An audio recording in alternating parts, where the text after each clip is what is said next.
Hello everyone. Welcome back to Dread Report. Tonight, we are opening a file on a series of disturbing encounters that stretch across the isolated hollows and dense forests of the Appalachian Mountains. These are not legends or folklore, but a collection of witness testimonies and official reports detailing interactions with something deeply unsettling: feral people living in the shadows of the modern world. It begins quietly, with a hiker's unnerving account of being watched from the tree line, or a strange, human-like figure darting across a desolate logging road in the deep fog. But the pattern escalates. From the back roads of rural Kentucky to the sprawling wilderness of West Virginia, case files document missing livestock, ransacked campsites, and footprints that lead to nowhere. These reports, some leaked from local law enforcement and others pieced together from hushed local accounts, paint a chilling picture of individuals who have seemingly reverted to a primal state, their presence a constant, silent threat on the edge of civilization. Due to the sensitive nature of these events and for the safety of the individuals involved, all names and specific locations have been altered. If you're new here, make sure to subscribe to Dread Report for daily true horror investigations. Now, let us begin. I was 23 the first time I saw her, which means I've been carrying this for damn near 15 years now. Some things you see in the woods, you can explain away after enough time passes. A shadow that looked like something it wasn't. An animal moving through the brush at dusk. Your own imagination working overtime because you're alone and the forest gets inside your head if you let it. But this wasn't any of that. This was real, and even now, with a wife and 2 kids sleeping upstairs in a house 2 counties away from where it happened, I still check the tree line before I go to bed. My grandfather owned 87 acres in eastern Kentucky, up in the hills where the hollers run so deep the sun only hits the bottom for a few hours each day. It was land that had been in our family since before anyone kept proper records. Back when people just claimed a piece of mountain and that was that. He'd built a cabin up there in the 60s. Nothing fancy, just 4 walls and a wood stove, and he'd take me hunting every fall from the time I could hold a rifle steady. By the time I was in my 20s, he was too old to make the climb, so he'd given me a key and told me to keep using it. Said the land needed someone walking it, or it would go wild. It was early November, that time of year when the leaves are mostly down, but a few still cling to the branches, brown and curled like dead hands. I'd taken a week off from the warehouse job I was working and driven up on a Sunday afternoon. The plan was simple. Spend a few days bow hunting, clear my head, maybe get a deer if I was lucky. I'd been going through a rough patch back then. The kind where everything feels gray and heavy, and I needed the quiet. Needed to feel like something made sense. I set up in a clearing about a 1/4 mile from the cabin, a natural opening in the forest where an old oak had fallen years back and taken a few others down with it. The deer liked to pass through there around dawn and dusk, moving between the ridge and the creek below. I'd been sitting in the same spot since 4:30 that morning, watching my breath cloud in the cold air, listening to the forest wake up around me. By 3 in the afternoon, I hadn't seen anything worth drawing on, but I wasn't discouraged. Hunting's mostly waiting, and I'd always been good at that. That's when I saw her. She was standing at the far edge of the clearing, maybe 60 yards out, right where the pines grew thick and close together. At first, I thought she was a trick of the light, the way the shadows and tree trunks can arrange themselves into shapes that look almost human. But then I blinked, and she was still there, and I realized I was looking at a woman. She was wearing what looked like a nightgown, the kind with long sleeves that go down to your wrists, except it wasn't white anymore. It was gray and brown with stains that looked like mud or worse, hanging off her frame like it was 2 sizes too big. Her hair was long and dark, hanging in thick, matted clumps past her shoulders, and even from that distance, I could see it wasn't hair that had been washed or combed in a very long time. But what got me, what made my stomach go cold even before anything else happened, was how still she stood. People don't stand that still. There's always some movement, some shift of weight or turn of the head. She was like a statue, not moving, not even swaying, and her head was tilted to the side at an angle that looked wrong, like she was trying to see around something that wasn't there. She was watching me. I could feel her eyes on me, even though I couldn't make out her face clearly through all that hair. I sat there for maybe 30 seconds, my bow across my lap, trying to make sense of what I was seeing. My first thought was that she was lost, maybe someone from one of the houses down in the valley who'd wandered up into the hills and gotten turned around. It happened sometimes, especially with folks who didn't know the land. My second thought was that something about this wasn't right, that lost people don't stand like that, don't watch like that. I raised my hand and waved. A slow back-and-forth motion, trying to signal that I'd seen her and I could help. She didn't respond, didn't wave back, didn't call out, didn't move at all. Just kept standing there with her head tilted, watching me. I lowered my hand and called out, "You okay? You lost?" My voice carried across the clearing, bouncing off the trees. Nothing. She might as well have been deaf. I stood up slowly, keeping my movements careful and non-threatening. I was thinking maybe she was in shock. Maybe she'd been out here all night and was hypothermic, not responding because her brain wasn't working right. I started walking toward her, crossing the clearing with my bow still in one hand, and that's when everything changed. She smiled. I was maybe 40 yards away when I saw it happen. Saw her mouth stretch wide across her face in a grin that showed too many teeth. It wasn't a friendly smile, wasn't the relieved expression of someone seeing help arrive. It was something else entirely, something that made every instinct I had start screaming at me to stop walking, to turn around, to run. The smile was too wide, stretched her face in a way that looked painful, and there was nothing behind it. No warmth, no humanity, just that awful grin hanging there in the shadows. Then she turned and walked into the woods. But the way she moved, Christ, the way she moved. She didn't turn like a person turns, with their whole body following their head. She sort of pivoted sideways, her torso rotating while her hips stayed facing forward, and then she walked into the trees with a gait that was all wrong. Her arms hung completely limp at her sides, not swinging, not moving, just dangling like dead weight. And her walk was sideways, her whole body canted at an angle as she moved between the pines, disappearing into the shadows like something that had never been quite solid to begin with. I should have stopped right there, should have turned around and walked back to the cabin and left the property and never come back.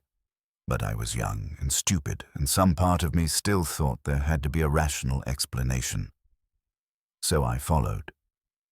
The forest was darker under the pines, the canopy thick enough that the afternoon light barely penetrated. I could see where she'd pushed through the undergrowth, branches bent back and a faint trail through the fallen needles.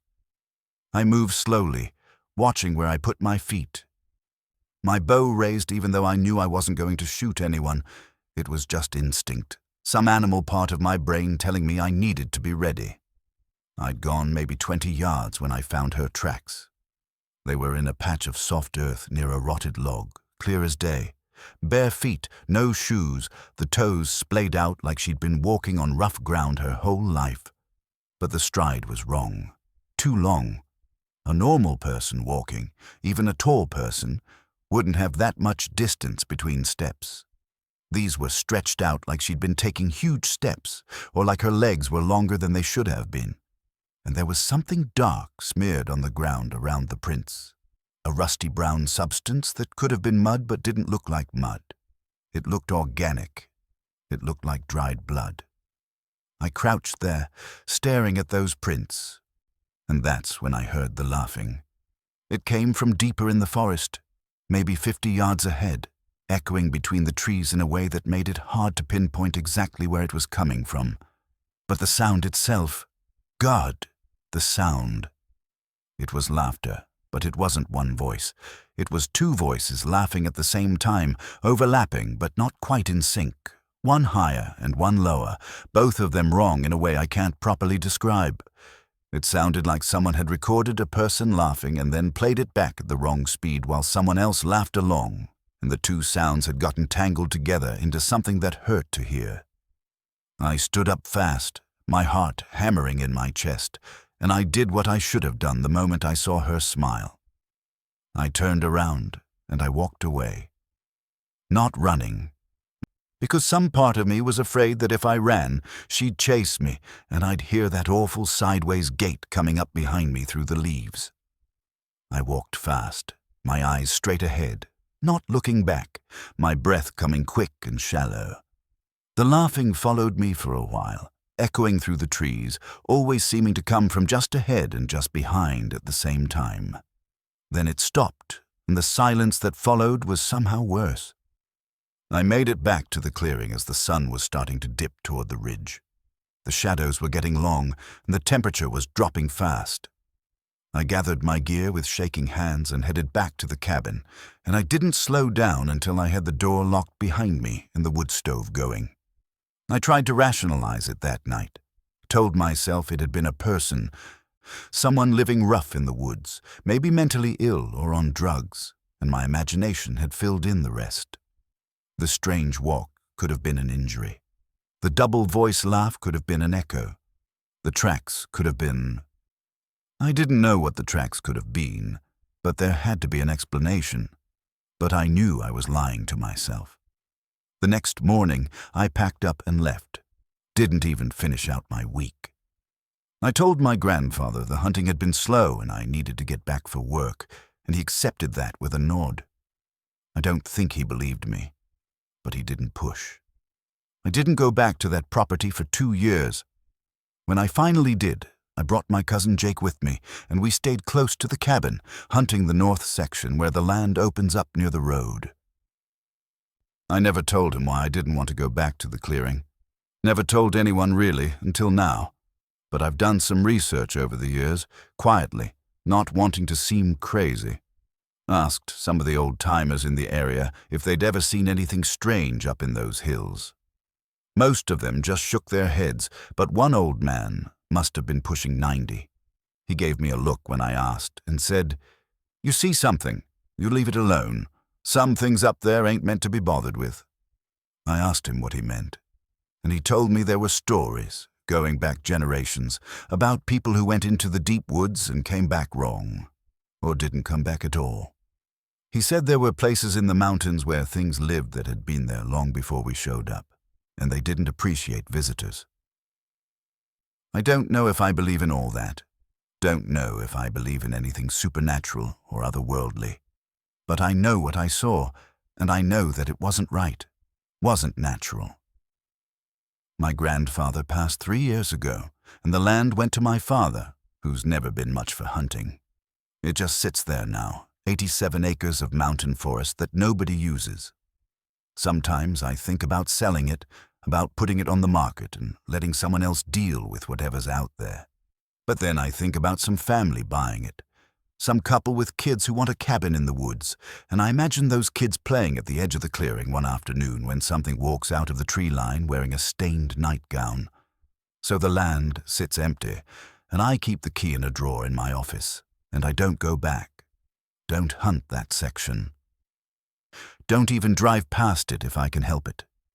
Because sometimes, late at night when the house is quiet and my family's asleep, I think I can still hear that laughing.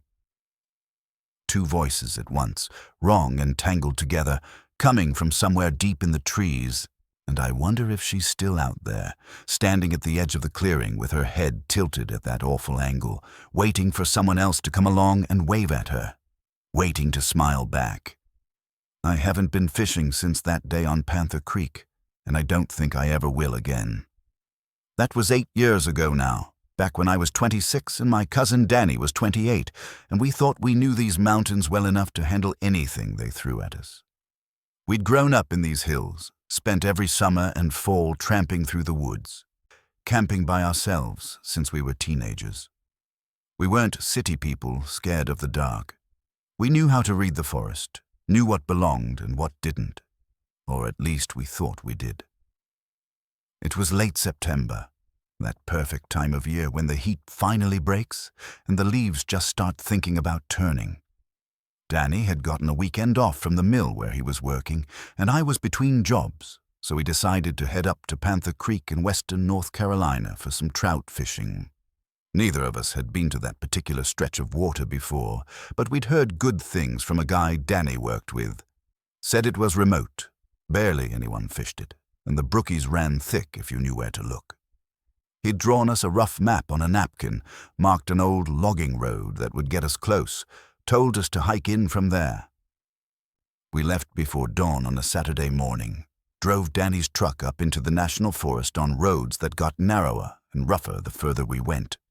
The last few miles were barely more than tire ruts through the trees, branches scraping both sides of the truck, and twice we had to stop and move fallen limbs out of the way. By the time we parked, it felt like we'd driven to the edge of the world. The hike in took about 40 minutes, following what might have been a trail once but was mostly just a deer path now, winding down through thick stands of hemlock and rhododendron. The forest was dense, the kind where the canopy blocks out most of the light even at midday, and everything's covered in moss and ferns. It was quiet too, quieter than most woods I'd been in. Just the sound of our boots on the leaves and the distant rush of water getting louder as we descended. Panther Creek itself was beautiful in that wild, untouched way that makes you feel like you might be the first person to ever see it. The water ran clear over smooth stones, creating deep pools in the bends where the current had carved out the bank. Laurel grew thick on both sides, creating natural tunnels over the water in places, and the whole area had that primordial feel, like you'd stepped back a few thousand years into a time before people. We set up on a wide section where the creek opened up, maybe 30 feet across, with good casting room. Danny went upstream 20 yards to try a pool he liked the look of, and I stayed where I was, working a small spinner through the current. The morning passed peaceful and slow, the way fishing days should. We caught a few small brookies, nothing worth keeping, and we didn't talk much. Didn't need to, just enjoyed being out there, away from everything. It was probably around 11 when we first heard it. Danny heard it before I did. I saw him stop casting and turn his head, listening, and then I picked it up too. Something moving through the undergrowth on the opposite bank, maybe 50 yards upstream from where we were. Heavy movement, deliberate, pushing through the thick laurel in a way that made the branches shake and crack. My first thought was bear. We'd seen plenty of black bears in these mountains over the years, and this sounded about right for a decent-sized one. That heavy, crashing progress through dense brush that only something big makes. Danny looked at me and mouthed the word bear, and I nodded. We both stopped moving, just watched and waited. Bears usually don't want anything to do with people, and if you just stay still and give them space, they'll move along. The sound got closer, coming down toward the water, and we could track its progress by the way the laurel moved, branches swaying and snapping back as whatever it was pushed through. Then it emerged from the brush about 20 yards upstream from Danny, and we both saw it at the same time, and I felt my stomach drop like I'd stepped off a cliff. It was a man. At least it had the basic shape of a man, but he was moving on all fours, crawling through the leaves and rocks like an animal, and he was completely naked. His skin was covered in mud, thick and caked on like he'd been rolling in it, or maybe he'd been living in it so long that it had just become part of him. His back was arched up high, his spine creating a pronounced curve, and his arms and legs moved with a strange, practiced rhythm, fingers and toes digging into the dirt with each movement like he'd been doing this for a very long time. His head hung low between his shoulders, hair long and matted with the same mud that covered his body, and even from where I was standing I could see his ribs pressing against his skin. He was emaciated, bones visible in a way that made him look more like something that had died, and then kept moving.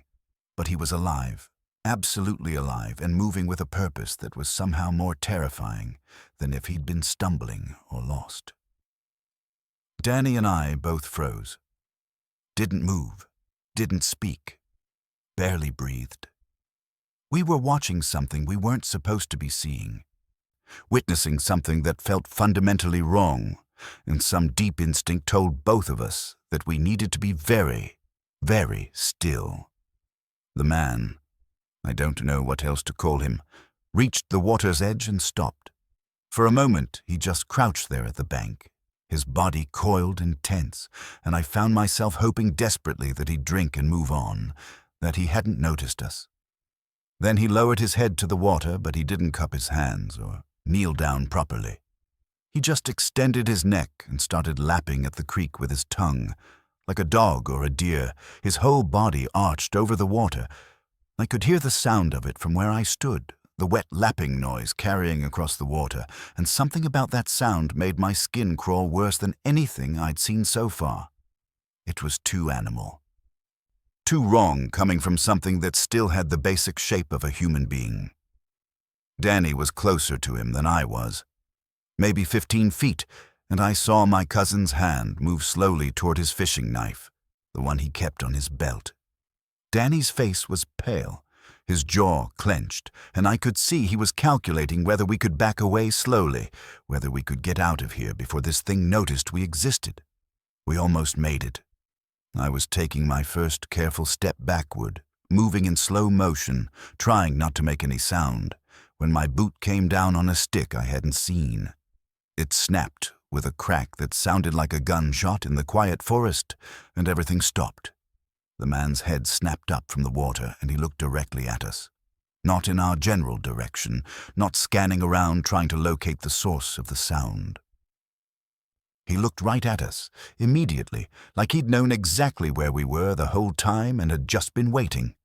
His eyes were bloodshot, the whites turned pink and red with burst vessels, and they were wide, too wide, showing too much white around the irises. They were human eyes gone wrong, eyes that had seen things or done things that had broken something fundamental behind them, and his mouth hung open, jaw slack, showing teeth that looked filed down or broken off, leaving jagged edges that caught the light. There was something dark staining his lips and chin, something that could have been mud but looked too much like dried blood. For maybe 3 seconds we all just stared at each other across the water. 3 seconds that felt like an hour, where the whole forest seemed to hold its breath and wait to see what would happen. Then he made a sound. It wasn't a word, wasn't language, but it wasn't an animal sound either. It was something caught between the two, a vocalization that had the rhythm of speech but none of the structure, rising and falling into pitch like he was trying to communicate but had forgotten how. It came out wet and gargled, like his throat was damaged or full of fluid, and the sound of it made every hair on my body stand up. Then he started crawling into the water toward us. He moved fast, much faster than something crawling should move, his hands and feet finding purchase on the slippery rocks like he'd done this 1,000 times before. The water splashed up around him as he came, and his eyes never left us, never blinked, just stared with that awful broken intensity. Danny yelled, "Run!" and we both turned and ran. We crashed back through the laurel the way we'd come, branches whipping our faces and arms, our fishing gear abandoned on the bank behind us. I could hear Danny ahead of me, hear his ragged breathing, and the snap of branches as he forced his way through, and behind us I could hear splashing in the water, could hear that terrible in-between sound getting louder. I don't remember much of the run back. It's all a blur of green and brown, of branches and rocks and the burning in my lungs as I pushed myself harder than I'd ever run before. I remember falling once, my hands slamming into the dirt and scrambling back up without even slowing down. I remember Danny looking back over his shoulder, his eyes wild with fear, yelling at me to keep moving, and I remember that sound behind us, sometimes close, sometimes far, but never quite going away. We burst out of the forest onto the logging road where we'd parked, and Danny had his keys out before we even reached the truck. We threw ourselves inside, and he started the engine with shaking hands, threw it in reverse, and we were moving before I even had my door closed. The truck bounced and lurched over the rough road, branches scraping the sides, but Danny didn't slow down. We drove like that for a solid 10 minutes, neither of us speaking, just breathing hard and checking the mirrors. It wasn't until we hit pavement and Danny finally slowed to a normal speed that either of us spoke. "What the fuck was that?" Danny's voice was shaking, his hands white-knuckled on the steering wheel. "I don't know," I said, and I realized my whole body was trembling. "I don't know." We drove in silence for another few minutes, and then Danny pulled over at a ranger station we'd passed on the way in.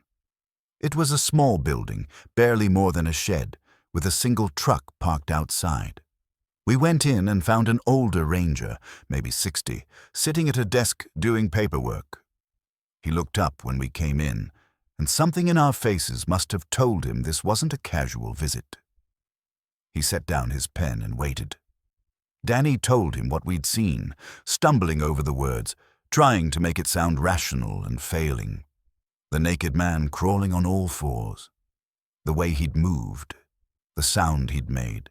The way he'd come into the water after us. The ranger listened without interrupting, his face completely neutral, and when Danny finished, there was a long silence. Then the ranger nodded slowly and said, "Stay out of Panther Creek." That was it. Just those 5 words, said in a tone that made it clear the conversation was over. "That's it?" I asked. "We just told you there's someone out there. Someone who—" "I heard what you told me," the ranger interrupted, his voice calm but firm. "And I'm telling you to stay out of Panther Creek. That's my advice. But shouldn't someone—" Danny started. "Should someone what?" The ranger's eyes were hard now, his jaw set. "Go looking. You want to be the one who goes back in there?" Neither of us answered. The ranger picked up his pen again, so a clear dismissal. "Stay out of Panther Creek," he said again, and went back to his paperwork. We left, drove back to town in silence, and when we got to Danny's apartment, we sat in the truck for a long time, neither of us wanting to be the first to admit what we were both thinking. That what we'd seen wasn't someone who was lost or injured or mentally ill. That it was something else, something that had either never been fully human or had stopped being human a long time ago. That there were places in these mountains where people went and didn't come back, or came back wrong, and Panther Creek was one of them. Danny moved to Asheville 6 months later, got a job in construction, met a woman, bought a house in a subdivision where you can see your neighbor's windows from your own. He says it's because the work's better there, because there's more opportunity, but I know the real reason. He needed to get away from the mountains, needed to live somewhere with streetlights and traffic and people around all the time. I stayed local, but I don't go into the deep woods anymore. Don't fish, don't hunt, don't camp. I keep to the trails that are marked and maintained, the places where you can see other hikers, where cell phones work and rangers patrol regularly. People think I've gotten soft, that I've lost my taste for the backcountry, and I let them think that. It's easier than explaining, but sometimes, late at night, I think about that ranger's face when we told him what we'd seen. The way he'd nodded like we'd just confirmed something he already knew. The way he'd told us to stay out of Panther Creek without a hint of surprise or disbelief. And I wonder how many other people have sat in that station and told similar stories. How many have seen things in these mountains that they couldn't explain and were told to just stay away. I wonder what else is out there in the deep places, in the valleys and hollows that don't have names on any map. And I wonder if that thing at Panther Creek is still there, still crawling through the laurel on all fours, still coming down to the water to drink, still making that awful sound that's neither human nor animal, but something caught horribly in between. I don't want to know the answer. I was never the kind of person who believed in ghosts or hauntings or any of that supernatural nonsense. Growing up in Charleston, I'd heard all the Appalachian folklore. The stories about things in the woods, about old places that shouldn't be disturbed, but I always figured they were just tales meant to keep kids from wandering off or getting lost in the hollows. That changed 3 years ago, on a Saturday in late October, when I decided to hike the old logging roads up in Randolph County. I'd been going through a rough patch. My marriage was falling apart. Work was suffocating me, and I needed to get away from everything for a while. My grandfather used to take me hiking up in those mountains when I was young, before the timber companies moved on and let the forest reclaim what they'd carved out.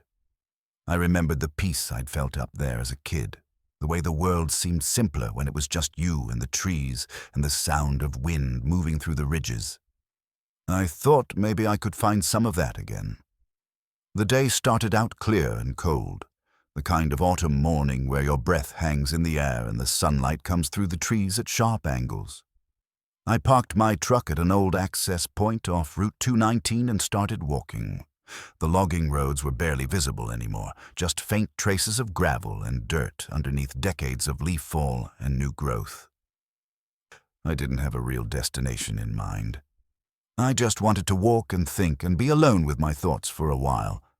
I'd been hiking for maybe 3 hours, following the remnants of what used to be a main haul road, when I saw it through the trees. At first I thought it was just another hunting shack or maybe an old ranger station, but as I got closer, I realized it was a church. Small, wood-frame construction, the kind of simple country chapel you'd see dotting the back roads all over West Virginia. But this one was in bad shape. The roof had partially collapsed on one side, and thick vines had grown up through the broken windows, wrapping around the frame like they were trying to pull the whole structure back into the earth. I'm not sure what drew me to it. Maybe it was just curiosity, or maybe it was the photographer in me. I'd been taking pictures all morning, capturing the way the light fell through the autumn leaves, the patterns of moss on fallen logs. There was something compelling about this forgotten place, something that felt like it was holding on to a story.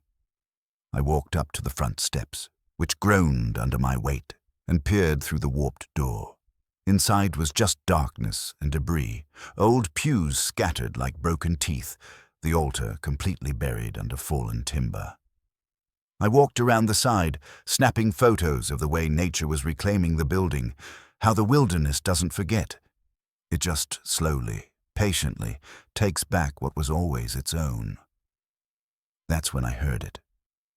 Children laughing, high-pitched and playful, the sound of kids completely absorbed in some game, unburdened by anything except the joy of the moment. The sound was coming from behind the church. I stopped moving and listened, trying to make sense of it. We were miles from any town, miles from any homes that I knew of. The logging road I'd followed hadn't been used in years, and I hadn't seen another soul all morning. But there it was again, unmistakable laughter, more than one voice, echoing through the trees. I walked around to the back of the church, pushing through overgrown weeds and brambles that caught on my jacket. Behind the building was a cemetery I hadn't expected, maybe 20 or 30 headstones scattered across a plot that had long since gone wild with grass and wildflowers. Some of the stones had toppled over. Others were so weathered you couldn't read the names anymore, just vague indentations where letters used to be. And there, between the headstones, were 3 children playing. 2 boys and a girl, I thought at first, though it was hard to tell for certain. They were filthy, covered in dirt and what might have been mud or something worse. Their clothes looked wrong, not just dirty or torn, but mismatched, like they'd been pieced together from different garments.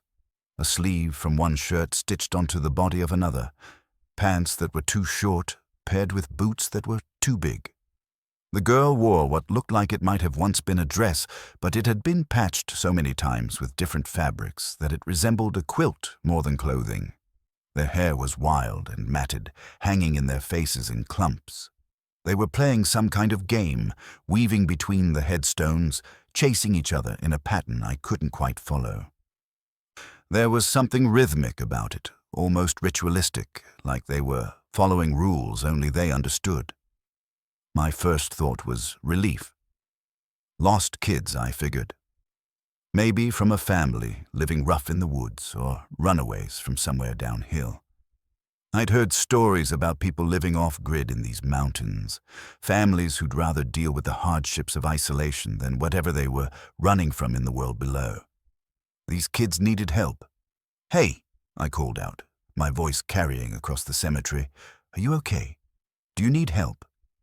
They stopped, all three of them at exactly the same moment, freezing in place like someone had pressed pause on a video.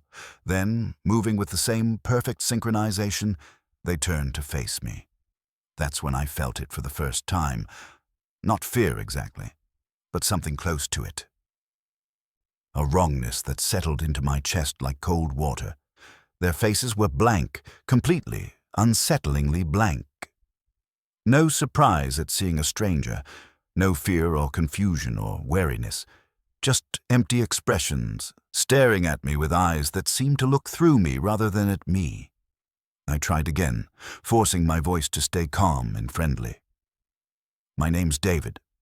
I was just hiking through here and heard you playing. Are your parents around? Do you need me to help you find them?" None of them spoke. They just stood there, motionless, their eyes fixed on me in a way that made my skin crawl. I took a step forward, and that's when the smallest one, the girl, or at least the child I'd thought was a girl, smiled. It wasn't a normal smile. It didn't reach her eyes, didn't carry any warmth or recognition. It was mechanical, like she was imitating something she'd seen but didn't truly understand. Then she started walking toward me, her movements deliberate and measured. The other two followed immediately, matching her pace exactly, their steps falling in perfect unison. "It's okay," I said, backing up despite myself. "You don't have to come closer. I can get help. I can find someone to—" The girl stopped about 10 feet away. The other two stopped with her, flanking her on either side like soldiers falling into formation. Up close, I could see more details that made my stomach turn. Their skin had a waxy quality to it, pale and somehow artificial looking in the dappled sunlight. There were stains on their clothes I didn't want to identify. And their eyes, God, their eyes were the worst. Dark and flat, reflecting light, but showing nothing behind them. "We don't need help," the girl said, and her voice was all wrong. Too deep, too resonant, like it was coming from somewhere in her chest rather than her throat. Like it was being produced by something that had learned to make sounds but didn't quite have the mechanics right. The other two didn't speak, didn't move, didn't even seem to breathe. They just stood there, watching me with those empty eyes. "Do you?" the girl asked, tilting her head at an angle that was just slightly too far, just slightly too unnatural. I was backing away now, not bothering to hide it, my heart hammering against my ribs. Every instinct I had was screaming at me to run, to get away from these things that looked like children but weren't, couldn't be.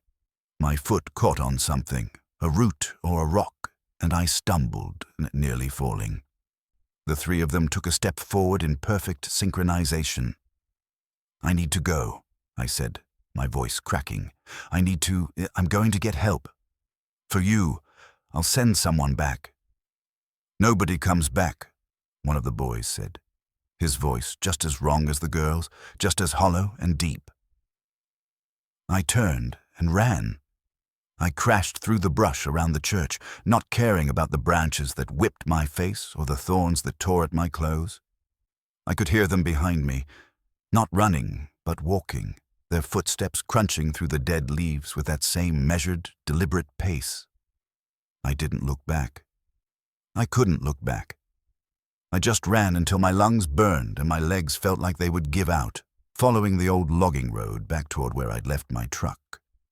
When I finally reached the access point, I threw myself into the driver's seat and locked the doors, my hands shaking so badly I could barely get the key in the ignition.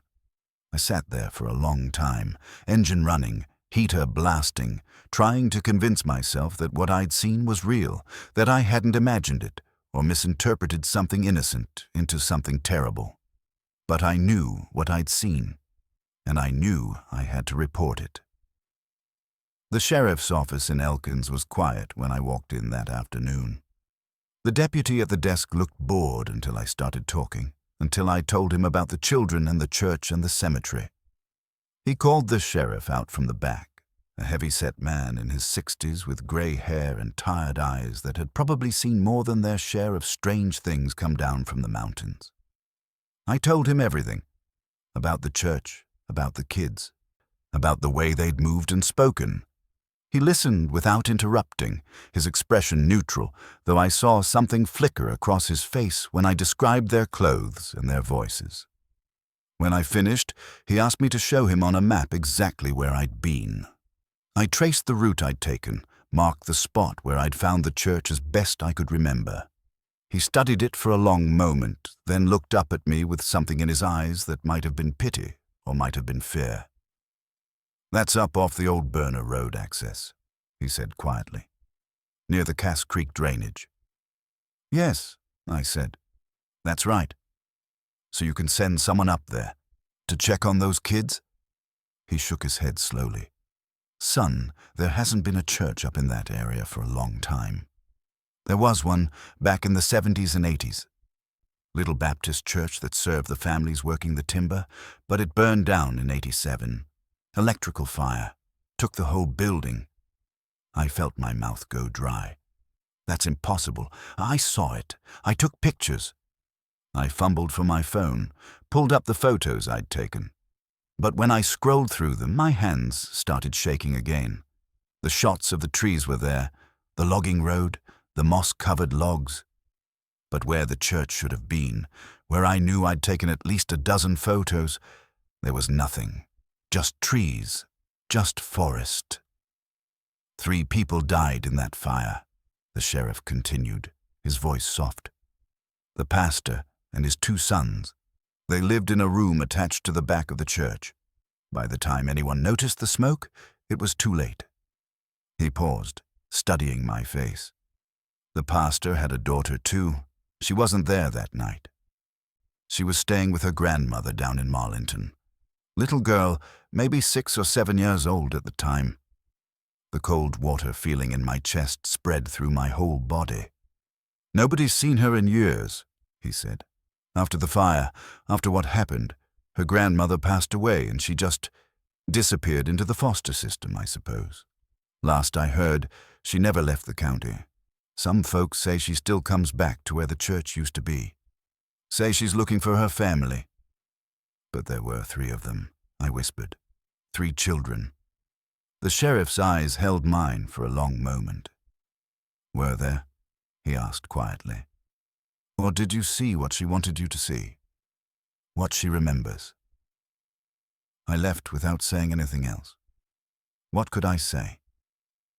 That I'd seen ghosts playing in a cemetery behind a church that burned down before I was old enough to drive? That I'd heard them speak in voices that couldn't have come from human throats? That they'd followed me through the woods with empty eyes and mechanical smiles? I moved to North Carolina 6 months later. Told myself it was for a job opportunity, for a fresh start, but I knew the real reason. I couldn't stay in West Virginia anymore. Couldn't drive past those mountains without feeling them watching me, without wondering what else was up there in the forgotten places, in the hollows and ridges where the old world still held on and wouldn't let go. Sometimes, late at night, I still hear it. Children laughing, high-pitched and playful, the sound of a game that never ends. And I wonder if she's still up there, in that place where the church used to stand, waiting between the headstones with her brothers, playing in the shadow of a memory that refused to burn away, waiting for someone else to wander through and ask if they need help. "Because we don't need help," she'd said. "Do you?" I was maybe 2 hours past Knoxville when I turned onto Forest Service Road 42, a shortcut I'd taken a handful of times before when I needed to shave 30 minutes off the drive home. It was one of those roads that doesn't show up on most GPS systems, the kind loggers and hunters use, more gravel and pothole than actual asphalt. My foreman had kept us late finishing a deck addition on some rich guy's cabin, and by the time I loaded my tools and started the drive back to North Carolina, it was pushing 11:30 at night. The fog started about 10 miles in. Not the normal kind that hugs the low places. This was thick, the kind that seems to rise up from the ground itself and wrap around everything. My headlights barely cut through it, just enough to see the white line when there was one, and the wall of trees pressing in on both sides. The radio had gone to static an hour back, so it was just me and the rumble of my truck in the darkness. I'd driven maybe another 15 minutes into the forest when something ran across the road. I caught it in my headlights for maybe 2 seconds, but those 2 seconds burned into my brain like a photograph. It was a person. I'm sure of that much. But they were naked, completely bare, skin so pale it almost seemed to glow in the fog. And they weren't running upright, they were moving on all fours, hands and feet hitting the pavement in this fast, loping rhythm that didn't look right, didn't look human, even though I knew it was. Their head was down, hair hanging in matted clumps, and they moved with this desperate speed, like something was chasing them. I slammed on the brakes hard enough that my toolbox slid forward in the bed with a crash of metal on metal. The truck stopped maybe 20 feet past where they'd crossed. I sat there with my hands locked on the steering wheel, engine idling, watching the fog swirl in my headlights. My heart was hammering so hard I could feel it in my throat. The road was empty, just fog and darkness and the trees crowding in on both sides. I should have put the truck in gear right then. Should have driven on and told myself I'd imagined it, that the fog and the late hour had played tricks on my eyes. But I couldn't shake the image of that person, whoever they were, running like that, naked in the middle of nowhere, moving like an animal. If someone was hurt, if they needed help, I couldn't just leave them out there. I grabbed my flashlight from the center console and opened the door. The cold hit me first, October air with a bite to it that promised an early winter. Then the silence. Not normal silence, the kind where you can still hear wind in the trees or a cricket somewhere. This was complete, like the forest was holding its breath. I left the truck running and walked back to where I'd seen them cross. The asphalt was cracked and weathered, weeds growing up through the gaps. I swept my flashlight across the road, looking for footprints or blood or anything that might tell me which way they'd gone. Nothing. The fog was too thick to see more than 15 feet into the trees on either side. That's when I heard the breathing. It was coming from somewhere to my left, deep in the woods past where my light could reach. Heavy and ragged, like someone who'd been running hard and couldn't catch their breath. The sound of it made something cold crawl up my spine. It wasn't the breathing of someone who needed help. It was the breathing of something exhausted, something pushed to its limit. "Hey," I called out, my voice sounding small in all that darkness. "You okay? You need help?" The breathing stopped. Just like that, complete silence again. I stood there in the middle of that empty road with my flashlight and my hammering heart, waiting.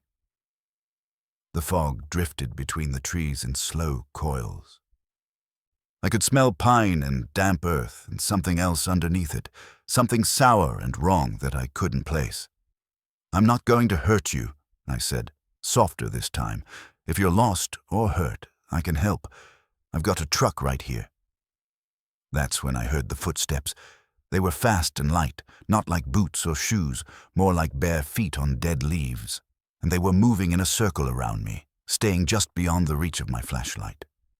I spun slowly, trying to track the sound, but whoever it was kept to the darkness.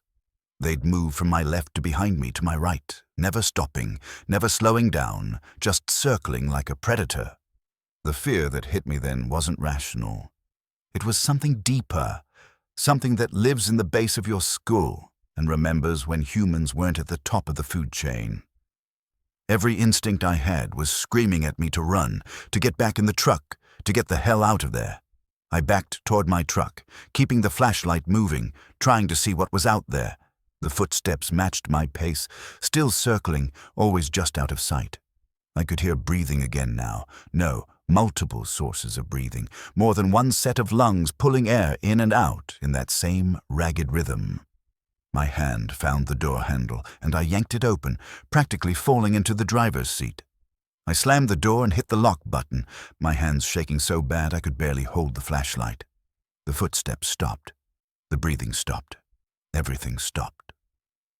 I sat there in the cab of my truck, engine still running, fog still rolling past in the headlights, and tried to convince myself I'd overreacted, sighed, or maybe it was deer.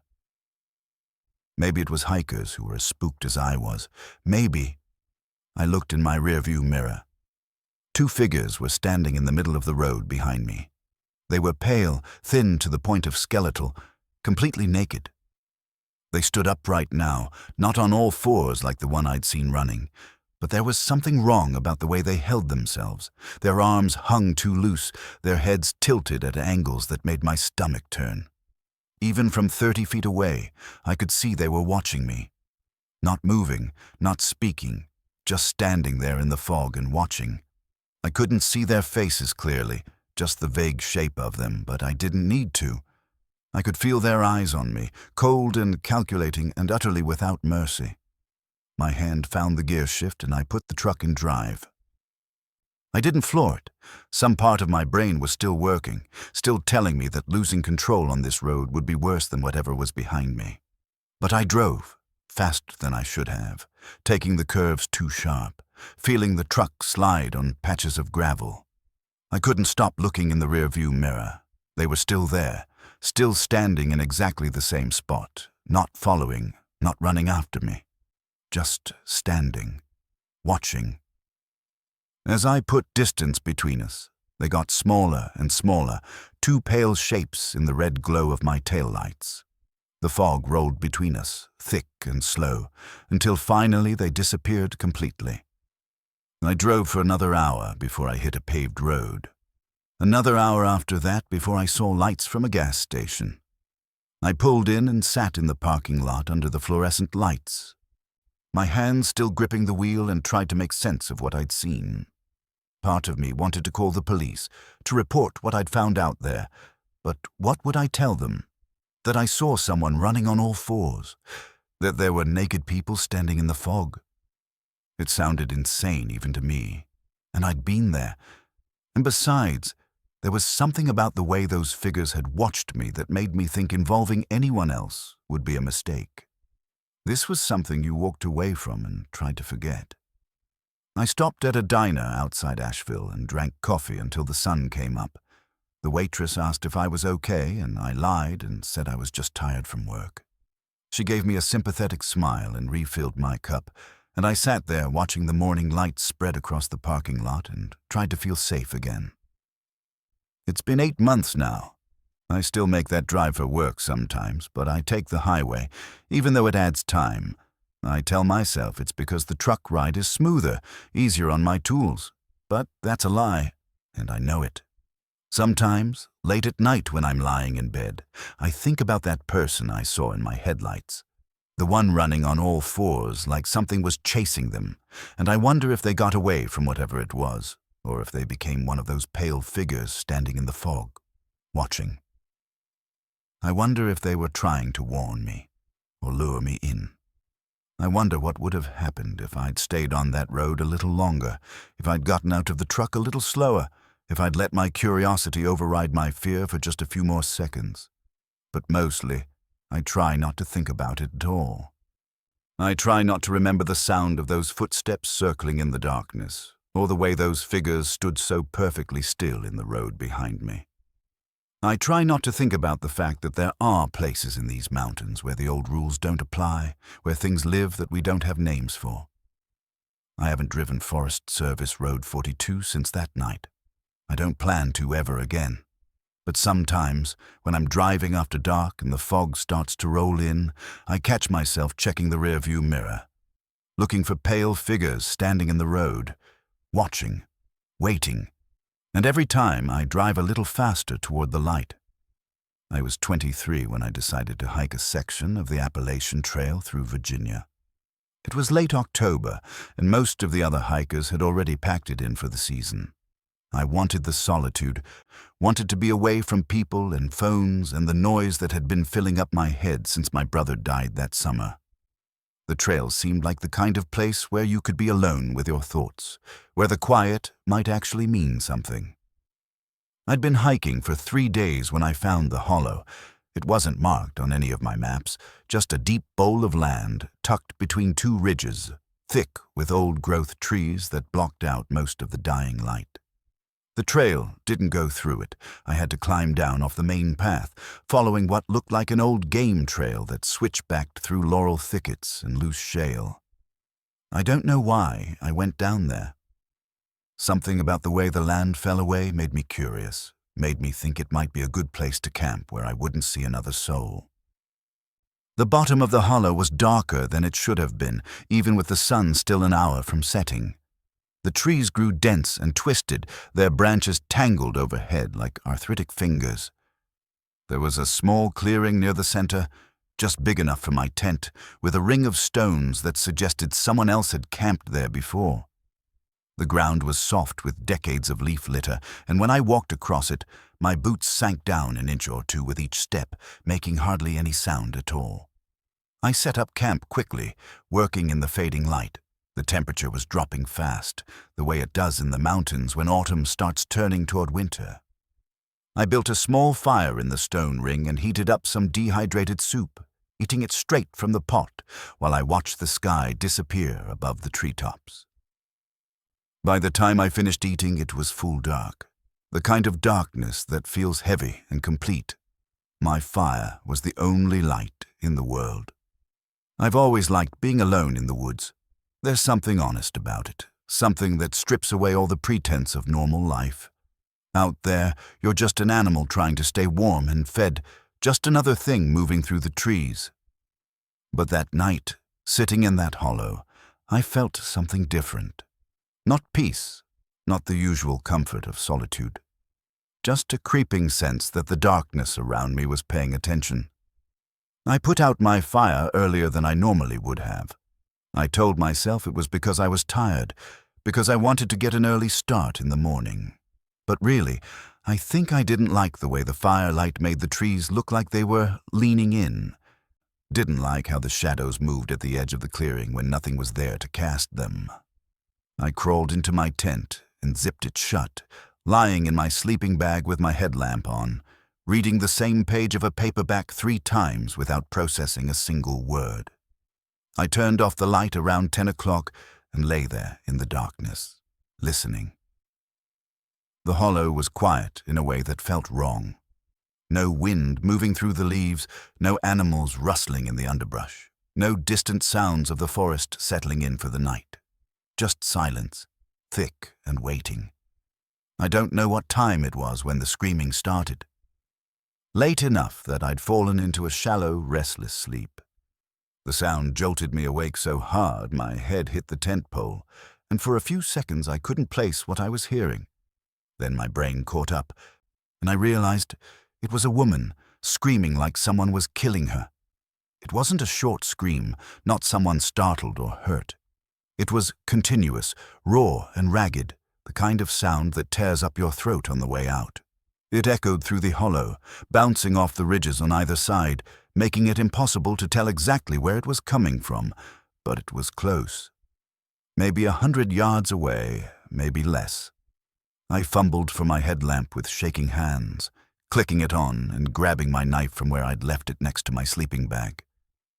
The screaming didn't stop. It went on, rising and falling, but never breaking, never pausing for breath. I pressed my face against the tent mesh, trying to see something, anything, but there was only darkness beyond the weak beam of my light. "Hey!" I shouted, my voice cracking. "Hey, are you okay?" "I'm coming to help." The screaming stopped. The silence that followed was so sudden and complete, it felt like a physical thing, like the air itself had been cut. I stayed frozen, half in and half out of my sleeping bag, my heart hammering against my ribs. I strained to hear something, crying, footsteps, anything that might tell me what was happening out there. Then she laughed. It started low and quiet, almost like a cough, but it grew louder, building into something high and cracked and utterly wrong. It wasn't the laugh of someone who'd been scared and was now relieved. It was the laugh of someone who'd just heard the funniest joke in the world, someone who couldn't contain their delight. And it was moving. I could track it by sound, circling around my camp through the trees. It would come from the left, then fade, then pick up again on my right, always staying just beyond the reach of my headlamp. She was walking around me in a wide circle, laughing that broken, breathless laugh, and I realized with a sick feeling in my stomach that she'd stopped screaming the instant I'd called out to her, the instant she knew someone was listening. I unzipped my tent as quietly as I could and crawled out, knife in one hand, headlamp beam sweeping across the trees. The clearing looked the same as it had before I went to sleep. The dead fire, the ring of stones, the oppressive darkness pressing in from all sides. But the laughter was still moving, still circling, and now I could hear footsteps too. Slow and deliberate, crunching through the leaf litter with the rhythm of someone taking their time, someone who wasn't in any hurry at all. "Who's out there?" I called, trying to keep my voice steady. "Do you need help?" The laughter stopped.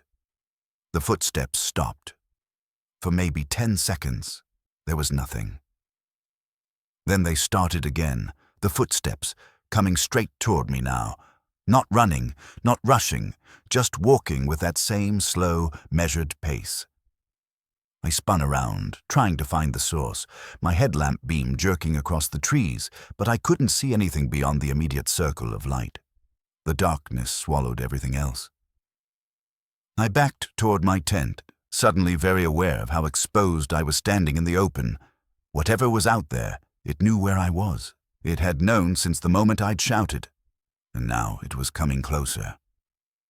I ducked back into the tent and zipped it shut, my hands fumbling with the zipper pull. I clicked off my headlamp, plunging myself into complete darkness, and sat there with my knife across my knees, listening. The footsteps were still coming, steady and unhurried, the sound of leaves and twigs snapping under weight that had no business being human. They reached the edge of my clearing and stopped. I could hear breathing now, ragged and wet, like someone who'd been running hard or had something caught in their throat. It came from directly in front of my tent, maybe 10 feet away. I held my own breath, trying to be as silent as possible, willing myself to disappear. The footsteps started again, moving around the tent now, circling it slowly, deliberately.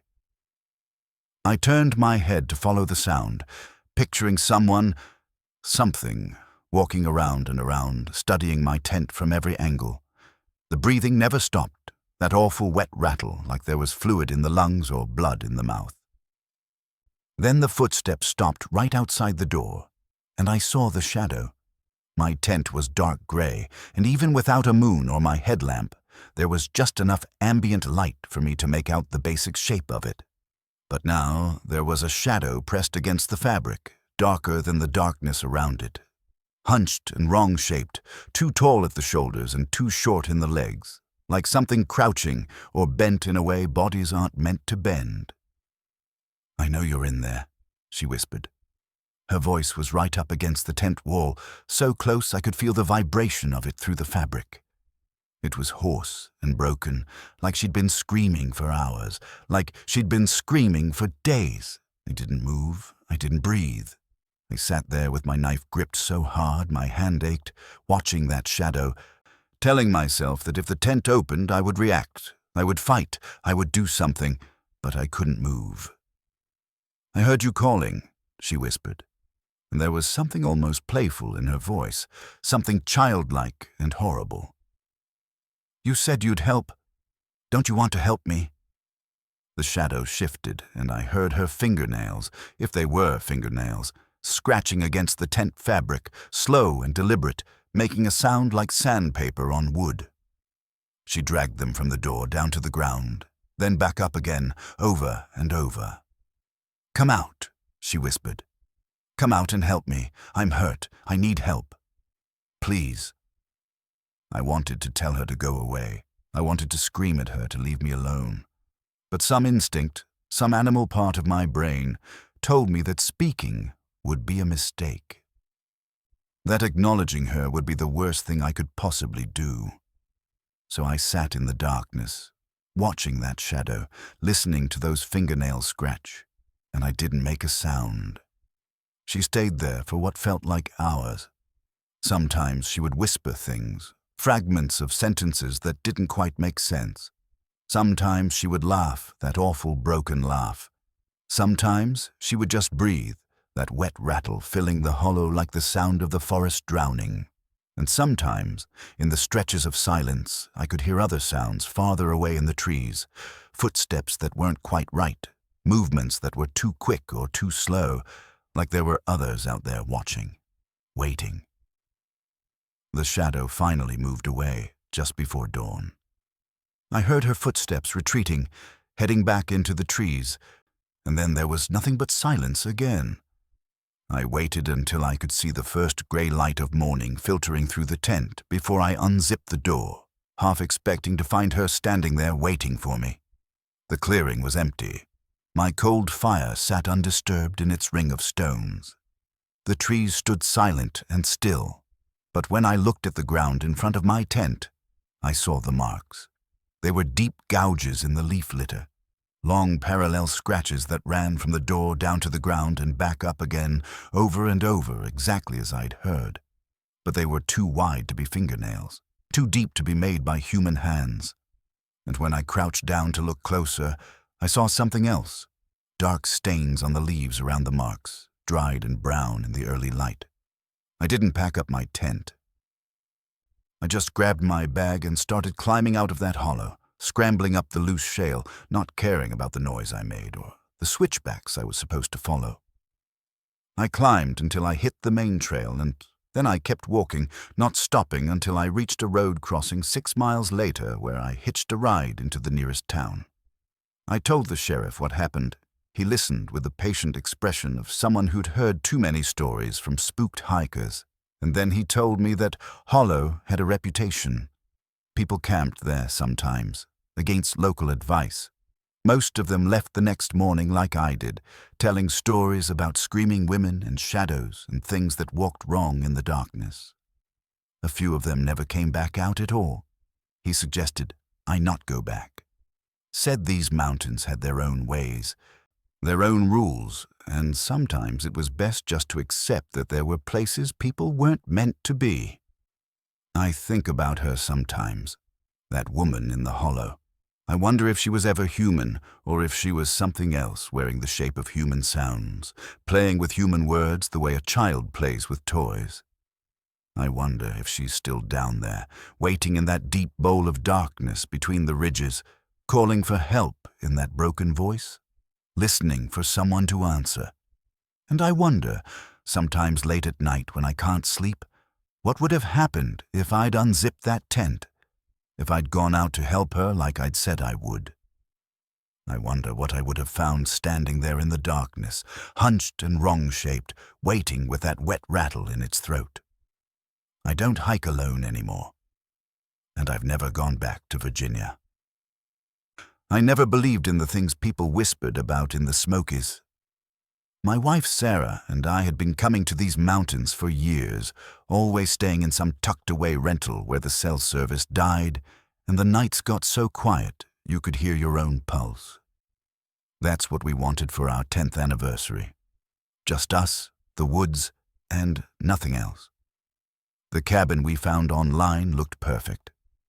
2 bedrooms, a stone fireplace, wrap-around porch, and according to the listing, the nearest neighbor was 4 miles down a dirt road that barely deserved the name. The owner, an older woman named Carol, met us at the property line because, she said, the driveway was too narrow for 2 vehicles to pass. She handed over the keys, gave us a quick rundown of the breakers and the water heater, then paused before getting back in her truck. "You folks planning to stay the whole week?" she asked, and something in her voice made me look at her a little closer. Her eyes had that tired quality you see in people who've seen too much of something they don't want to talk about. "That's the plan," Sarah said, squeezing my hand. Carol nodded slowly. "Well, you keep your doors locked at night, and if you hear anything strange, don't go investigating. Probably just animals, but still. Better safe than sorry.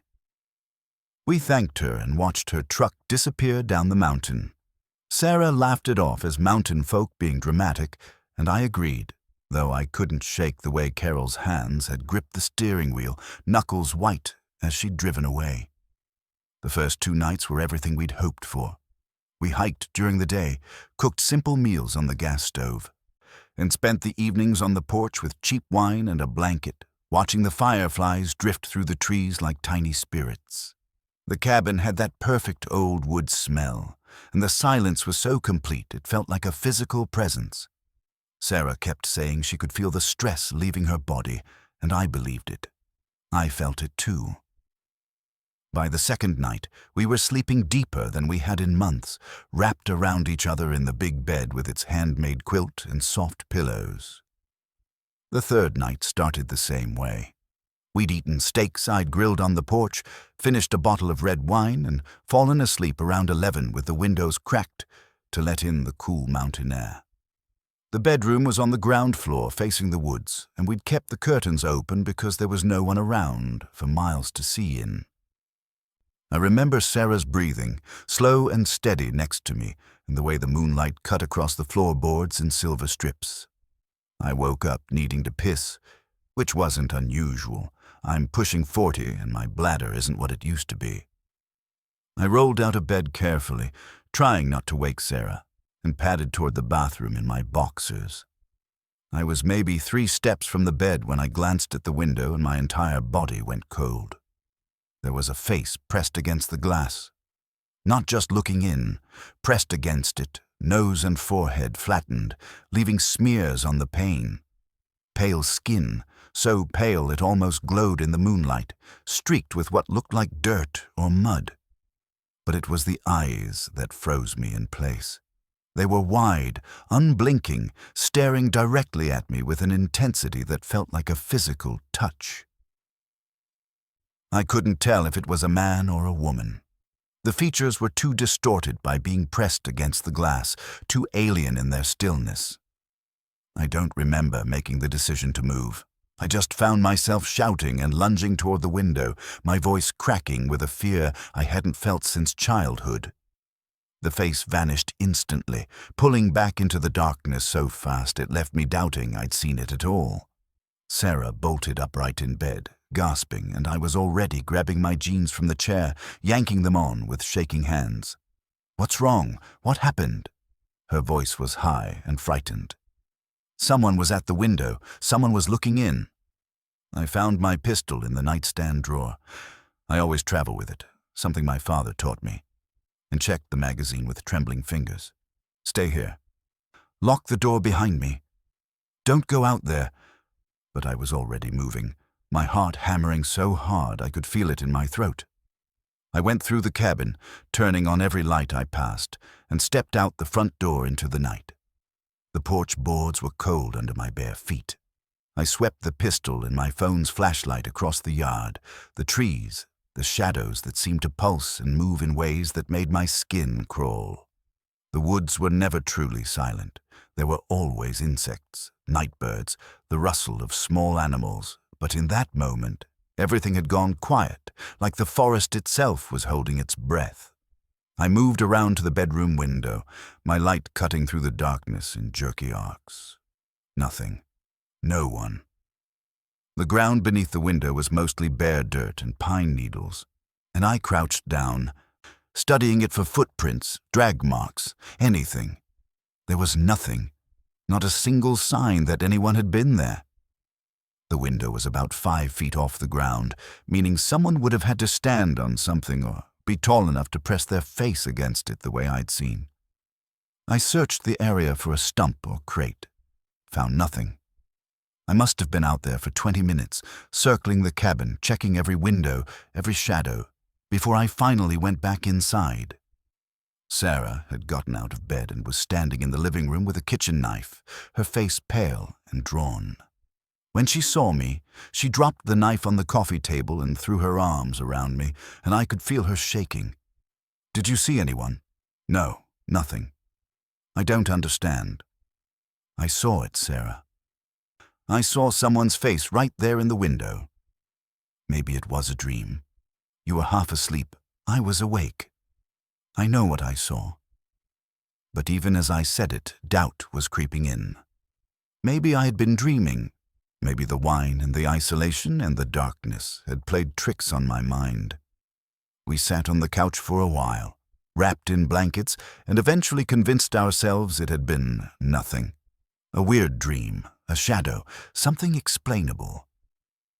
We went back to bed around 2:30, and I locked the bedroom window this time, checking it twice to make sure the latch was secure. Sleep came harder this time, but it came. I drifted in and out, never quite sinking deep, always half aware of the room around me, the window, the darkness beyond it. Sarah's hand was in mine, her grip tight even in sleep. I heard it around 4 in the morning. Scratching. Slow, deliberate scratching on the cabin's exterior wall. It sounded like fingernails on wood, long strokes from top to bottom, patient and methodical. My eyes snapped open and I lay perfectly still, listening. The sound moved, traveling along the wall toward the back of the cabin. Not random, purposeful. I slipped out of bed again, and this time Sarah woke up immediately. "What is it? Do you hear that?" She went still, and I watched her face change as she picked up the sound. The scratching had reached the back corner and was now moving along the rear wall. I grabbed the pistol and my flashlight and moved through the cabin, going to each window, pressing my face against the glass and shining the light into the darkness. I couldn't see anything. Just trees, shadows, the faint gleam of my own reflection in the glass. But the scratching continued, a steady rhythm that seemed to circle the cabin like a predator testing for weaknesses. Sarah followed me, staying close, and when we reached the kitchen window, the scratching was directly on the other side of the wall, so close I could almost feel it through the wood. I raised the pistol, my finger alongside the trigger guard, not on it, and waited. The scratching moved past us, continuing its circuit. Living room, front door, back around to the bedroom. Then it stopped. The silence that followed was worse than the sound. We stood in the hallway, barely breathing, waiting for it to start again. Minutes passed. 5, then 10. Nothing. Sarah whispered that maybe whatever it was had left, and I wanted to believe her, but something in my gut told me it was still out there, just waiting. We didn't sleep again that night. We sat in the living room with all the lights on, weapons close, watching the windows as the darkness slowly gave way to gray dawn. When enough light had crept into the sky that I could see clearly, I told Sarah I was going outside to look around. She begged me not to, but I had to know. I had to see if there was any evidence of what had been out there. I found them as soon as I stepped off the porch. Handprints. Dozens of them, smeared across every window we'd looked out of during the night. Small hands, smaller than mine, with dirt or mud caked in the lines of the palms and fingerprints. They were pressed against the glass from the outside, overlapping in places, as if whoever had made them had been frantically touching the windows over and over. My stomach turned as I moved around the cabin, cataloging them: living room windows, kitchen, bathroom, and the bedroom. The bedroom window had the most, handprints covering nearly every inch of glass, some of them smeared as if the hands had been moving while pressed against the surface. I stood there staring at them, trying to make sense of it, trying to imagine what kind of person would do this. A child. But what child would be out here in the middle of nowhere, in the dead of night, pressing their hands against a stranger's windows? I went back inside to get Sarah, to show her, but when we came back out together, she grabbed my arm so hard it hurt. She was staring at the bedroom window, her face drained of color. "Look at the inside," she whispered. At first, I didn't understand what she meant. Then I followed her gaze and felt my blood turn to ice water. There, on the inside of the glass, the window I had locked, the window we had both been in the room with all night, were more handprints, the same small, dirty hands pressed against the glass from inside the cabin. The pattern was clear, unmistakable. Someone had been in our room with us, standing at the window, touching it while we slept. I checked the lock. Still secure, exactly as I'd left it. The window hadn't been opened. Sarah was backing away, her hand over her mouth, and I could see her trying to process what we were looking at. There was no way someone could have gotten in without us hearing them unlock the window, open it, climb through, and lock it again. But the handprints were there, real, undeniable. We packed in 20 minutes, throwing our things into bags with shaking hands, not speaking, just moving with desperate efficiency. I kept expecting something to happen, for the scratching to start again, for a face to appear in the window, but nothing did. The cabin sat quiet and still around us, and somehow that was worse. We loaded the car in silence, and I took one last look at the cabin before we left. The handprints were still visible on the windows, catching the morning light, and I thought I saw movement in one of the upper windows, a shadow pulling back from the glass, but I didn't stop to investigate. I got in the car, locked the doors, and drove. We didn't talk about it on the drive down the mountain. Sarah called Carol from the road and told her we had a family emergency, that we had to leave early. Carol was quiet for a long moment, then asked if everything was all right at the cabin, if we'd had any trouble. Sarah lied and said no, everything was fine, we just had to go. When she hung up, she started crying, and I reached over and held her hand while I drove, too numb to cry myself. We never filed a police report. What would we have told them? That we saw handprints? That something had scratched on the walls? They would have dismissed it as animals, as our imagination, and maybe they would have been right. Maybe there's an explanation for all of it that makes sense, that fits into the world I thought I understood. But I don't think so. Because 3 days after we got home, I was going through the photos on my phone and found something I don't remember taking. It's a picture of our bedroom window at the cabin, taken from inside the room. The timestamp says 4:17 a.m. on the night of the scratching. In the photo, you can see the window, the darkness beyond it, and reflected in the glass. You can see Sarah and me asleep in bed behind where the phone must have been held. And standing between the phone and the window, visible only as a pale shape in the reflection, is someone else, someone small, facing the window, pressing their hands against the glass. I deleted the photo immediately, but I can still see it when I close my eyes. I can still see those small, dirty hands reaching out, and I can't stop wondering if they were trying to get out, or if they were trying to show us that they'd already gotten in. We haven't been back to the mountains. I don't think we ever will. I'd been hiking solo for years before that day in North Georgia, and I thought I knew what it felt like to be alone in the woods. I was wrong. The trail wasn't on any map because it wasn't supposed to be a trail anymore.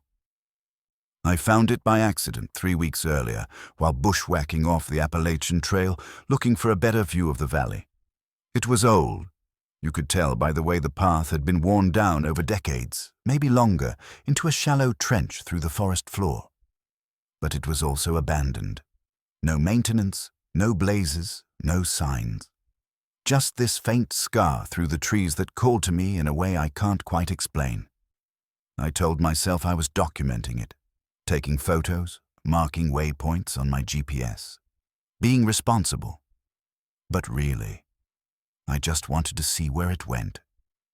There's something about a forgotten place that gets under your skin if you spend enough time in the mountains. Like maybe you're the first person in 50 years to see what's back there. Like maybe you'll find something that was meant to stay lost. It was early October, that perfect window when the leaves are turning, but it's not cold enough to keep you off the trail. I started at first light, parking my Subaru at an old logging pull-off and heading into the woods.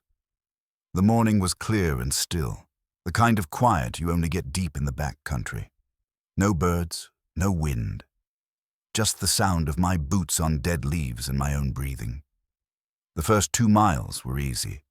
The trail followed an old ridgeline, weaving between massive oaks and poplars that must have been here since before the logging companies came through.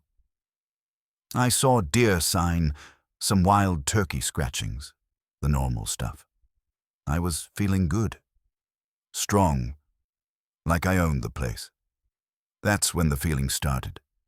It came on so gradually I almost didn't notice it at first. Just this weird awareness prickling at the back of my neck. The sense that the woods weren't quite as empty as they seemed. I stopped and turned around, scanning the trail behind me. Nothing, just trees and shadows, and the path disappearing into the forest. I stood there for a full minute, listening. Still nothing. I shook it off and kept walking, but the feeling didn't leave. If anything, it got stronger. Every 100 yards or so, I'd catch myself looking over my shoulder, certain I was about to see something. Someone. But the trail stayed empty. I told myself it was just my imagination, that thing that happens when you're alone in the woods for too long and your brain starts inventing company. I'd felt it before on solo trips. This was different, though. This felt specific, focused. Then I heard the footsteps.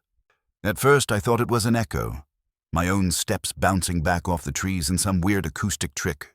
But when I stopped to take a drink from my water bottle, they kept going for just a second too long. A soft crunch, crunch, crunch of boots on leaves, then silence. My mouth went dry.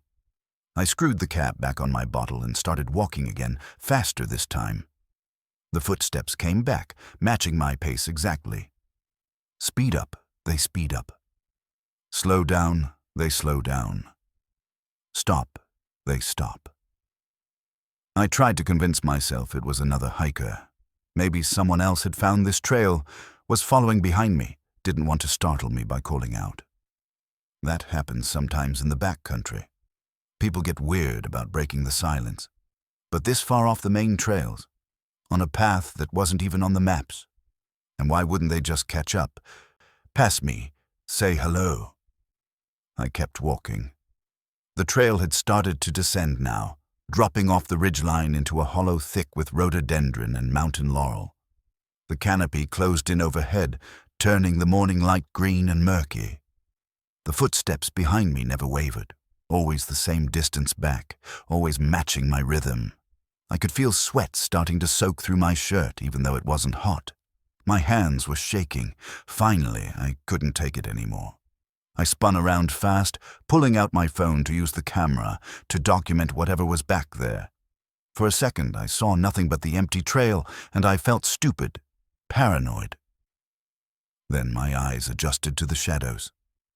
They were standing about 50 yards back, right in the middle of the path. 3 of them. Just standing there, watching me. I don't know how long I stared before my brain started processing what I was seeing. They were thin, not skinny like someone who's malnourished, but thin in a way that didn't look right. Too tall, too narrow, like their proportions were just slightly off. They were wearing skins, animal skins, stitched together in crude patterns, hanging off their frames like loose clothing. I couldn't see their faces clearly from that distance, but I could feel their eyes on me. All 3 of them, perfectly still, perfectly silent. My thumb was hovering over the camera button on my phone, but I couldn't make myself press it. Something deep and primitive in my brain was screaming at me not to. Don't draw attention, don't provoke, don't make a sound. We stayed like that for what felt like an hour, but was probably only 30 seconds. Me frozen on the trail, them standing there watching. Nobody moving, then, all at once, they started walking toward me. Not running, walking. And they moved in perfect synchronization, left foot, left foot, like they were one organism split into 3 bodies. That broke the spell.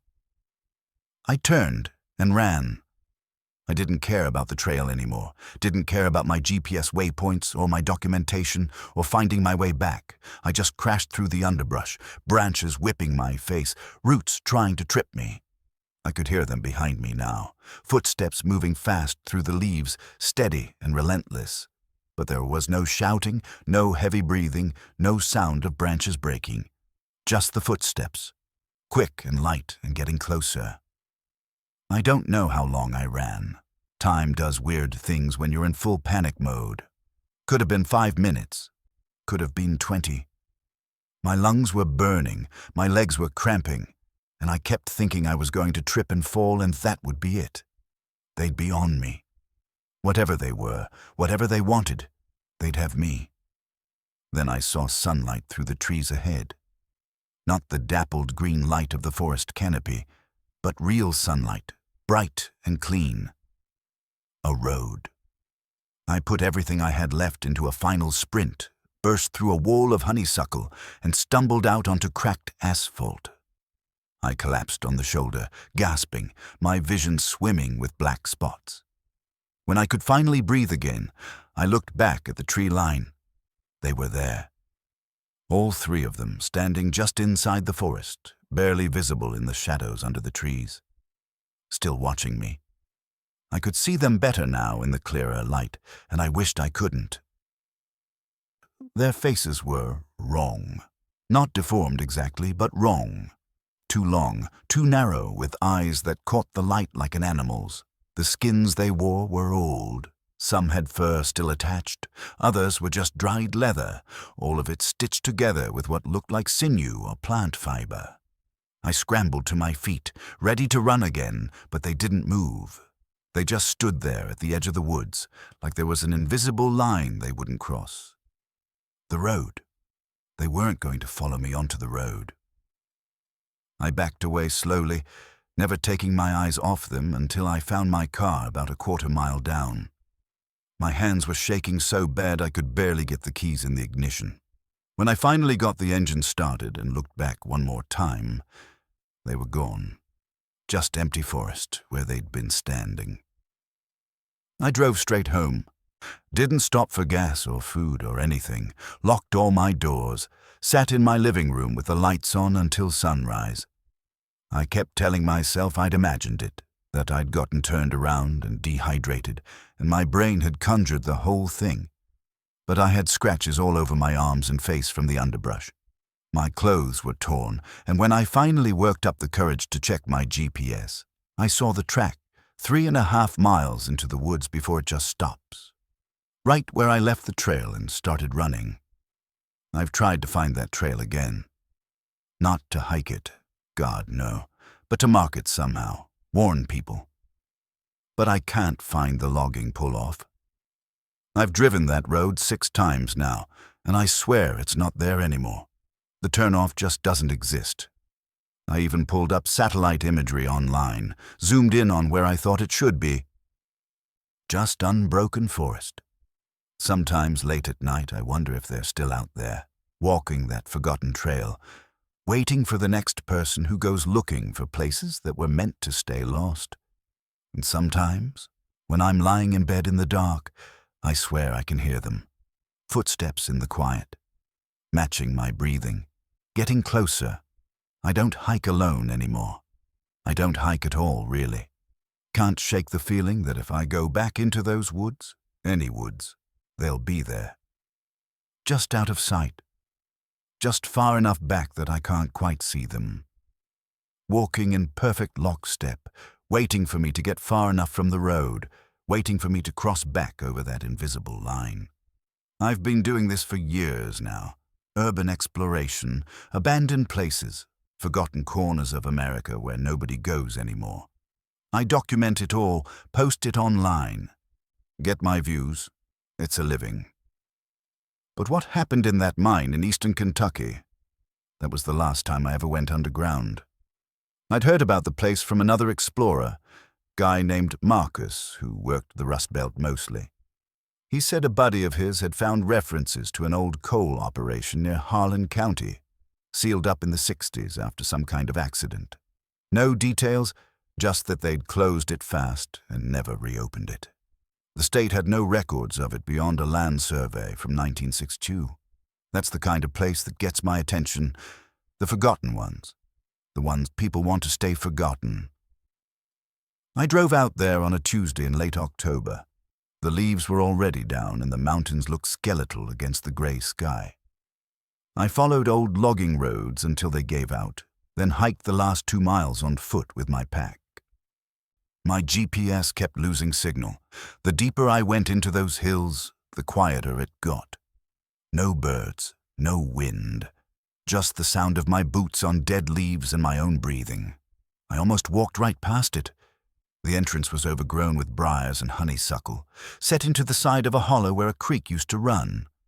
The mouth of it was partially collapsed, timber supports rotted and sagging, but there was a gap big enough to squeeze through if you didn't mind getting dirty.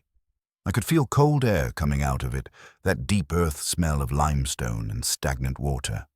I set up my GoPro on my chest mount, clicked on my headlamp and flashlight, and went in. The first section was narrow, maybe 4 feet high, and I had to crouch walk through it. The walls were rough-hewn stone, pickaxe marks still visible after all these years. Water dripped somewhere ahead. My light caught old rail tracks running along the floor, half buried in silt and breakdown. About 50 feet in, the ceiling opened up and I could stand. The main tunnel stretched ahead into darkness, and I could see side passages branching off every 30 feet or so. I documented everything. Old tools rusted into the walls, a leather boot so rotted it fell apart when I touched it. Timber supports with dates carved into them, 1957, 1959, 1961. I was maybe 100 feet in when I first heard it, whispering. I stopped walking and held my breath. It was coming from deeper in the mine, echoing off the walls in a way that made it impossible to pinpoint the direction. Multiple voices, low and steady, but I couldn't make out any words.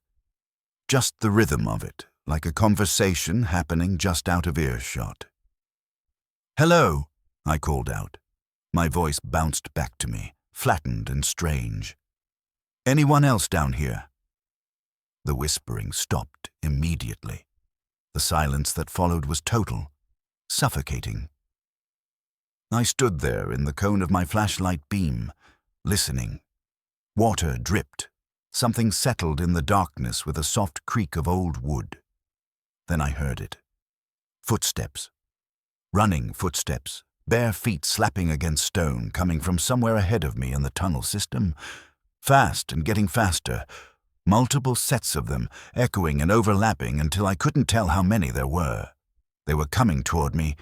Every instinct I had screamed at me to run. I turned back toward the entrance, swinging my flashlight beam ahead of me, and that's when I saw the silhouette. Someone was standing at the entrance. Backlit by the gray daylight, thin and hunched, completely still. The figure was blocking the only way out. I couldn't see any features, just that black shape against the light, but something about the proportions was wrong. Too tall, too thin. The head tilted at an angle that made my stomach clench. The running footsteps behind me were getting closer. I could hear breathing now, ragged and wet, and there were so many of them. They were surrounding me. I pressed myself against the wall of the tunnel and shut off my flashlight, plunging everything into absolute darkness except for the faint gray light at the entrance, where that figure still stood, unmoving. I held my breath. The footsteps came closer, closer, and then they were right there, passing within inches of me. I could smell them. That's what I remember most. The smell. Unwashed bodies, but worse than that. Rot. Decay. Something fundamentally wrong, like meat gone bad in a hot car. The smell was so thick I could taste it, and I had to clench my jaw to keep from gagging because I knew if I made a sound, they would know where I was. They passed by in the darkness. I couldn't see them, but I could hear them breathing, hear their feet on the stone, feel the displacement of air as they moved past me. There must have been a dozen of them, maybe more. They were heading toward the entrance, toward that waiting figure. I don't know how long I stood there after they passed. Minutes, maybe. My legs were shaking so hard I thought I might fall. When I finally couldn't hear them anymore, when the silence had stretched out long enough that I thought maybe I could move, I clicked my flashlight back on and ran. The figure at the entrance was gone. I scrambled through the gap in the collapsed entrance and out into the gray afternoon light. I didn't stop running until I was a quarter-mile down the trail, my lungs burning and my heart hammering in my chest. Only then did I stop and look back. The entrance to the mine was just barely visible through the trees. Nothing moved. The forest was still silent. I hiked back to my truck, my hands shaking so badly I could barely get the key in the ignition. I drove straight through, didn't stop except for gas, didn't sleep until I was back in my apartment in Cleveland. I told myself I'd imagined it. Bad air in the mine, maybe. Carbon monoxide or methane. Some kind of hallucination brought on by oxygen deprivation. I'd read about that happening to cavers. I almost believed it. Then I reviewed the footage. The GoPro had recorded everything. Me entering the mine. My commentary as I documented the interior. Me calling out when I heard the whispers. You can hear them on the recording too, clear as day, though when I ran the audio through a program that isolated different frequencies, I still couldn't make out any words. Just that low, steady murmuring. You can hear the footsteps starting. You can hear me turn around. You can see the silhouette at the entrance, that tall, wrong shape standing motionless in the light. But it's what you can see in the darkness behind me that made me quit. When I press myself against the wall and turn off my flashlight, the GoPro keeps recording in infrared. The camera picked up what my eyes couldn't see. In the tunnel behind me, in those few seconds before they pass by, you can see them. Dozens of faces in the darkness. Pale, dirt-streaked faces with dark, hollow eyes. They're impossibly thin, naked, or wearing rags so filthy they're barely recognizable as clothing. Some are crawling on all fours. Some are standing upright but wrong. Backs bent, heads tilted. They're moving past me in the darkness, but several of them stop. They turn toward me, toward the camera. And they're all smiling, not normal smiles, wide smiles, too wide, lips pulled back over teeth that look wrong in the infrared light. They know I'm there. They can see me pressed against the wall in the darkness, holding my breath, and they're letting me go.